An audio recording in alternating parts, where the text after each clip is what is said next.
નમસ્કાર મિત્રો, સ્વાગત છે તમારું મારી ચેનલમાં। આપણે આ વિડીયોની અંદર વાત કરવાના છીએ ગુજરાત પોલીસ વિશે, જેની અંદર મહત્વના સમાચાર આવી રહ્યા છે।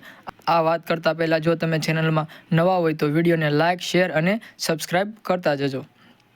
તો આપણે આગળ જોઈએ, એલઆરડીનું ફાઇનલ મેરિટ ક્યારે આવશે, પહેલાં પીએસઆઈનું મેરિટ આવશે કે એલઆરડીનું આવશે, આ બધી માહિતી આપણે વિડીયોમાં આગળ જોઈએ।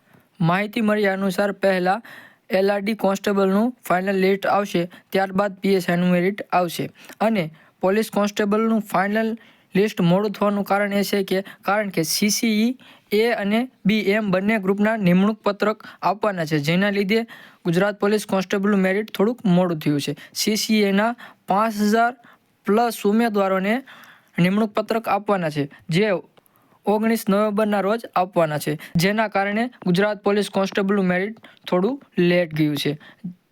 જેવા સીસીએના નિમણૂક પત્રક આપવામાં આવશે, તરત જ પોલીસ ભરતી ઓપ્ટ આઉટનો ઓપ્શન આપશે, જેથી કરીને સીસીઈ ગ્રુપ એ અને બી અને કોન્સ્ટેબલ અથવા પીએસઆઈમાં બંનેમાં કોમન ઉમેદવારો છે તે ઓપ્ટ આઉટ કરી શકે અને તેઓ સીસીઈમાં નિમણૂક પત્રક મેળવે અને એલઆરડીમાંથી અથવા પીએસઆઈમાંથી ઓપ્ટ આઉટ કરે, જેના કારણે ઘણા બધા ઉમેદવારોને લાભ મળી શકે, એટલે કે જે ઉમેદવારોએ મહેનત કરી છે તેમને લાભ મળી શકે, એટલે કે થોડું મેરિટ ઓછું જશે। એટલે ઉમેદવારોએ થોડા દિવસોની રાહ જોવી, કારણ કે આ જ મહિનામાં બધું આવી જશે તેવી માહિતી મળી રહી છે। આથી આપણે કહી શકીએ છીએ કે પહેલાં કોન્સ્ટેબલનું મેરિટ આવશે, ત્યારબાદ પીએસઆઈનું મેરિટ આવશે।